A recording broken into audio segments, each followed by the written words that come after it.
High, Bangla ভাষায় সাহিত্যিকদের ছদ্মনাম এর কয়েকটি পার্টে ভাগ করব। আজকে হলো প্রথম পার্ট, প্রকৃত নাম, ছদ্মনাম বা লেখক নাম। অচিন্ত কুমার সেনগুপ্ত নিহারিকা দেবী নামে তিনি লিখতেন। অনুরূপা দেবী অনুপমা দেবী হিসেবে লিখতেন। অন্নদা শঙ্কর রায় লীলাময় রায় নামে লিখতেন। অহিদুর রেজা হাসন রাজা নামে লিখতেন। আবু নঈম মোহাম্মদ শহীদুল্লাহ কায়সার নামে লিখতেন।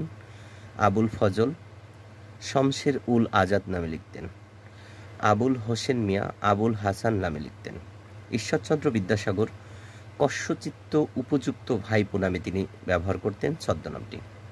কাজেমাল কোরেশি কায়কোবাদ হিসেবে পরিচিত।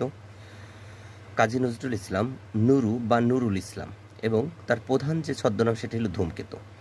আর নুরু বা নুরুল ইসলাম বাঁধনহারার যে তার কাব্য, সেই বাঁধনহারা উপন্যাসে তিনি দুই একবার এই নামটি ব্যবহার করেছিলেন। কালিকানন্দ অবধূত ছদ্মনামে লিখতেন।